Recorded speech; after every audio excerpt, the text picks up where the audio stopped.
होता है, आप पढ़ो। किसी ने बताया कि उसमें 6 है और इसमें 7 है। आप देखो, गिनो ना, हाँ आप पूरे गिन लो। बाल कांड है, अयोध्या कांड है, किष्किंधा कांड है, आरण्य कांड है, सुंदर कांड है, लंका कांड है, उत्तर कांड है, लवकुश कांड है। उसमें उत्तर कांड नहीं, तो किसी में उत्तर है, किसी में उत्तर नहीं है। रामचरित रामायण अने रामचरित शतकोटि अपारा, करोड़ों हैं।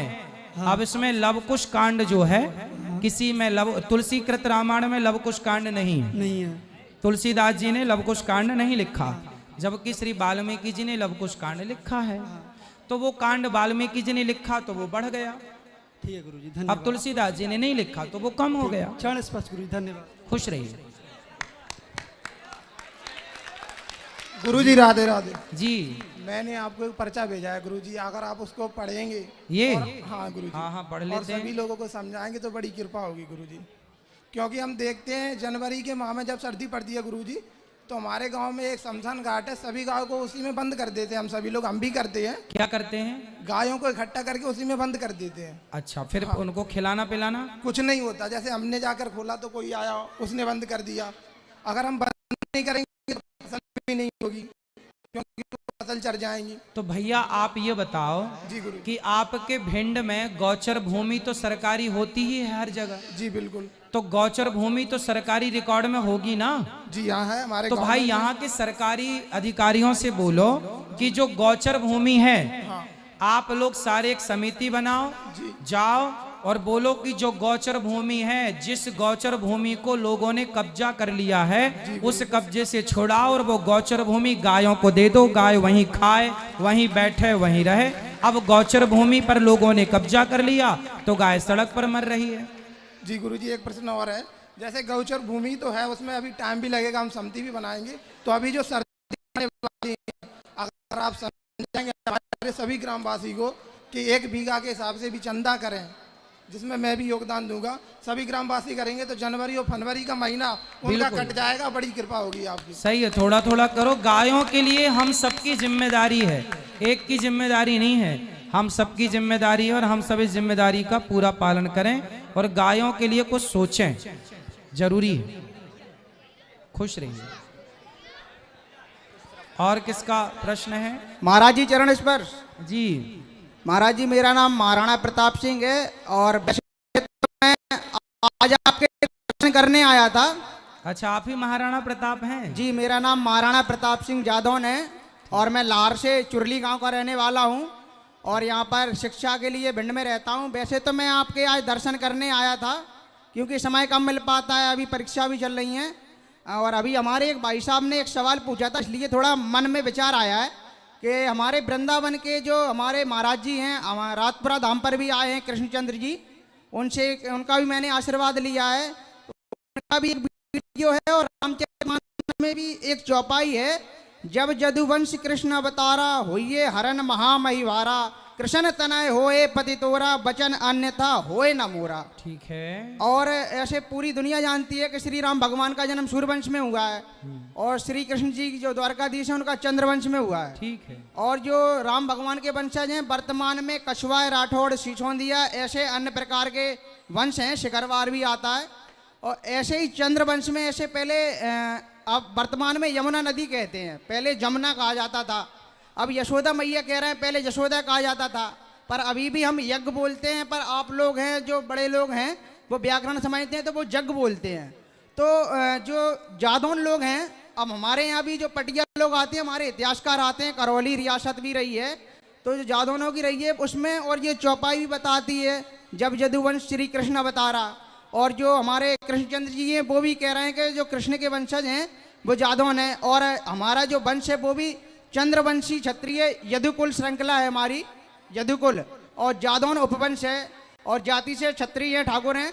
तो हम थोड़ा आपसे ये पूछना चाह रहे हैं कि आप महाराज जी थोड़ा ये क्लियर करिए कि यदुवंश में जो क्षत्रिय लोग आते हैं वो कौन कौन आते हैं और चंद्रवंश में कौन कौन आते हैं। जैसे तोमर जादौन ये तो हमको ही मालूम है, पर फिर भी आप ये बताएं सूर्यवंश में कौन कौन से क्षत्रिय आते हैं और चंद्रवंश में कौन कौन आते हैं। इसके लिए एक पुस्तक आती है।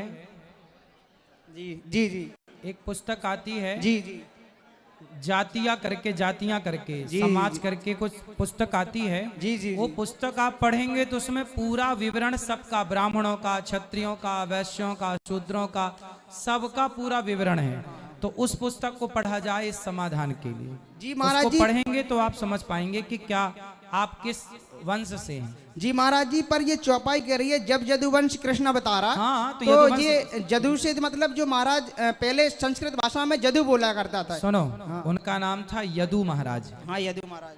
यदु के वंशज को ही यदुवंश कहते हैं। हाँ यदु के अब वंशज। कहीं यदु को जदु कह दे हाँ हाँ। तो वो जदु कहें या यदु कहें, बात एक ही है। जी उसे महाराज। एक ही माना जाएगा। जी महाराज जी। जी कई महाराज। जगह ना, अब जैसे क्षत्रिय कई लोग क्षा नहीं बोल पाते, तो खत्री, अब क्षत्रिय का खत्री हो गया, क्योंकि कुछ लोग क्षा नहीं बोल पाए तो क्षा को खा कर दिया, तो क्षत्रिय से खत्री हो गया। अब जितने भी पंजाब में क्षेत्र में क्षत्रिय हैं, उन्हें क्षत्रिय ना बोलकर खत्री बोला जाता है, क्योंकि क्षा नहीं बोलते, खा बोलते हैं क्षा को। तो ये होता है कहीं कुछ अक्षर का, इससे वो हो गया। बात वही है कि है क्षत्रिय। जी महाराज जी, एक प्रश्न और था। हाँ। कि हमारे जो जितने भी बड़े बड़े व्यास गद्दी पर विराजमान हैं, संत हैं, महंत हैं, हमारे बड़े बुजुर्ग हैं, तो हमारा जो भारत देश है हाँ। और हमारा धर्म सनातन धर्म है, परंतु वर्तमान में देख रहे हैं कि हिंदू राष्ट्र की और हिंदू शब्द की जो होड़ हो रही है वो एक हिसाब से है तो गलत, क्योंकि हमें विदेशी आक्रांताओं ने दी गई है। अब हमारे ऐसे महान पूर्वज हुए हैं जिन्होंने घास की रोटी खाई है, पर उनसे समझौता नहीं किया है। ठीक है। छत्रपति संभाजी महाराज हुए हैं, उनके कहते हैं नाखून खींच लिए गए थे सब कुछ, और जिंदा बच्चों को चुनवा दिया गया। हमारी माओं ने जौहर किया है। ठीक है। तो पर उनकी अधीनता और उनके विचारों पर अपनी मतलब स्वीकृति नहीं दी है। ठीक है। ना ही हिंदू धर्म मतलब जो भी उन्होंने कहा है वो स्वीकार नहीं किया है। हाँ। पर आज के समय में आप भी और हम भी देख रहे हैं, हमारे ऐसे मान लो युवाओं की जो शान है बागेश्वर धाम महाराज जी, वो भी कहते हैं हिंदू राष्ट्र मनाएंगे। अब ये भारत देश है महाराज, भरत की भूमि है, जो चंद्रवंशी क्षत्रिय थे, दुष्यंत के पुत्र थे दुष्यंत महाराज के। तो ये महाराज भरत के नाम पर है, क्षत्रिय के नाम पर क्षत्रिय सनातन धर्म में आता है। तो आप महाराज ये बताइए, ये सनातन राष्ट्र पहले से ही है, आदि है, अनंत है, और ये सनातन राष्ट्र है, तो फिर महाराज ये हिंदू शब्द और ये हिंदू राष्ट्र की मांग क्यों की जा रही है, जब ये सनातन राष्ट्र पहले से ही है? आज भी इसको भारत भूमि बोलते हैं, आर्यवर्ते जम्मू द्वीपे।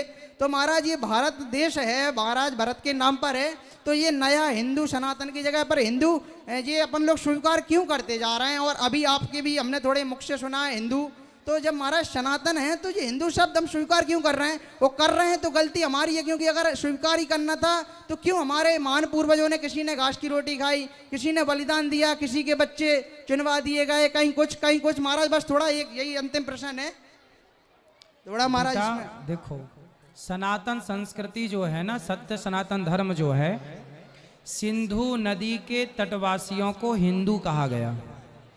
सिंधु नदी के तटवासियों को हिंदू कहा गया।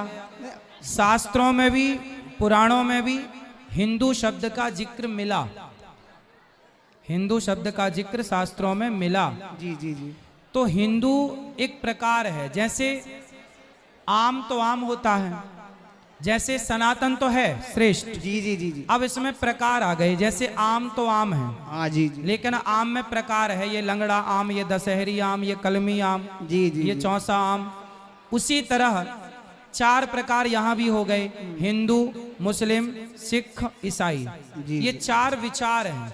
हम हिंदू विचारधारा के लोग हैं, वो मुस्लिम विचारधारा के लोग हैं, वो ईसाई विचारधारा के लोग हैं, वो यहूदी विचारधारा के लोग हैं।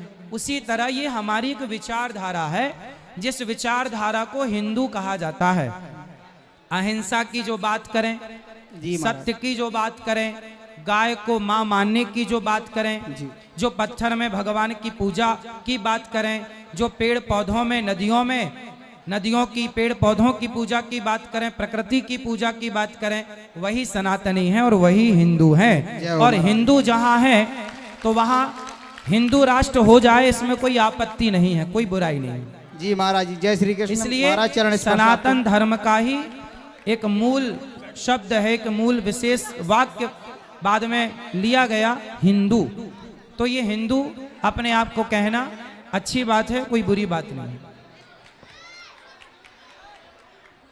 ठीक है, अब आप लोग फास्ट अपना मोबाइल निकाल के YouTube पर जाओ, चैनल को सब्सक्राइब कर लो। देखो जरा सी दूरी और बची, इसके बाद ये परिवार पूरा, आज मैं आपको बधाई दूं। फिर ये देखिए 1,25,99,832 फास्ट मोबाइल निकालकर चैनल को सब्सक्राइब करो। ये परिवार आपके देखते देखते अभी 1 करोड़ लोगों का, 1,26,00,000 लोगों का पूरा होगा। बोलो बेटा। राधे राधे गुरुजी। जी मेरा आपसे एक प्रश्न है हाँ, कि भगवान की रचना कैसे हुई? भगवान सबकी रचना करते हैं, उनका नाम है अजन्मा। जिसका जन्म होता है वो तो मरता है, भगवान अजन्मा है, उनकी रचना, वो जगत की रचना करते हैं, वो स्वयं रचित है, उन्हें कोई रचता नहीं है, भगवान है वो, इसलिए तो भगवान है। उनकी रचना होती तो वो भगवान काहे को रह जाते। ठीक है, चलो और दो सबको।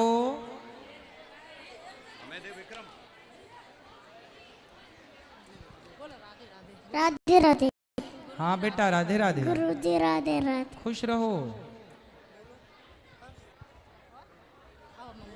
गुरुजी राधे राधे। राधे। मेरा प्रश्न आपसे ये है कि कोई बोलता है कि हनुमान जी की पूजा नहीं करनी है, जैसे कि हम हनुमान चालीसा पढ़ते हैं तो सभी लोग ये कहते हैं हनुमान चालीसा ना पढ़ा करो। हनुमान चालीसा में लिखा है कि जो यह पढ़े हनुमान चालीसा हो या सिद्ध, साखी गौरी, इसलिए जो यह पढ़े, कौन पढ़े? जो भी पढ़े। तो जो पढ़े वो पढ़े, इसमें ये थोड़ी लिखा है कि पुरुष पढ़े और स्त्री ना पढ़े। जो पढ़ेगा सबका कल्याण होगा। और जैसे कि मंदिर में अपन पूजा करते हैं उसमें काली माता की तस्वीर रखना कोई गलत बात है? नहीं, कोई गलत नहीं है। जैसे हम रखे हैं तो हमें बहुत लोगों ने टोका है कि काली माता क्यों रखते हैं। कोई दिक्कत नहीं, रख सकते हैं। अच्छा ठीक है।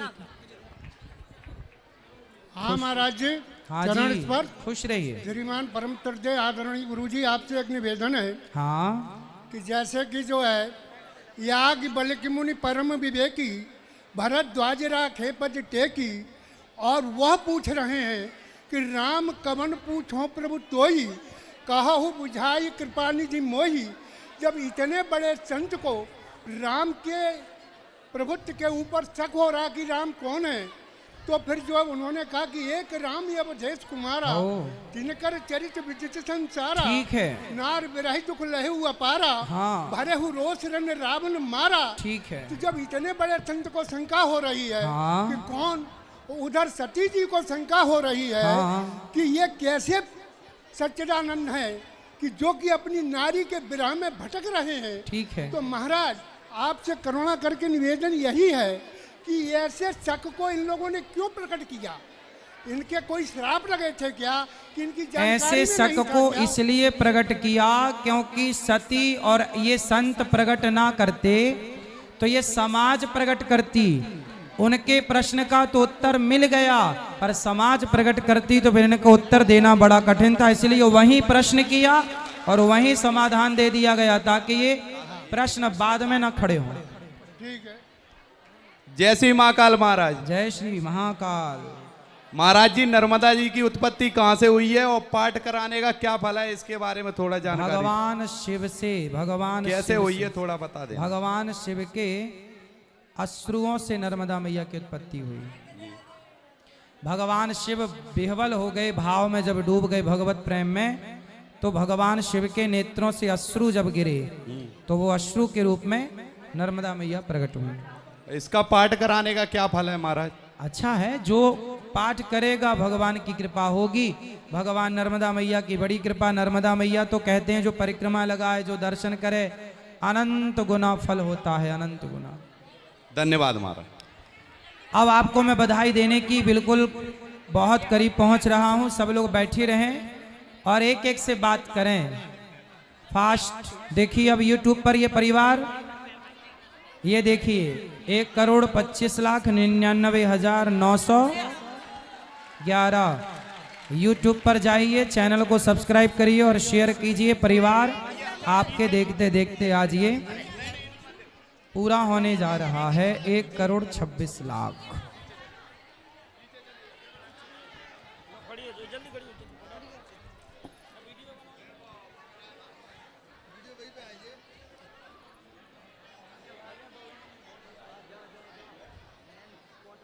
जी बोलो मैया। गुरुजी राधे राधे। हाँ मेरा प्रश्न ये है कि पहले मैं पूजा नहीं करती थी ज़्यादा, लेकिन जब से आपकी भागवत सुनती हूँ मैं बहुत पूजा करने लगी हूँ, लेकिन पता नहीं है कैसे करूँ। पूजा करो, बस प्रेम से करते रहो। ठीक है। भगवान से प्रेम हो, रोज भगवान को नहलाओ, भगवान को भोग लगाओ, भगवान की सेवा जैसी बने वैसी करो। अच्छा अच्छा।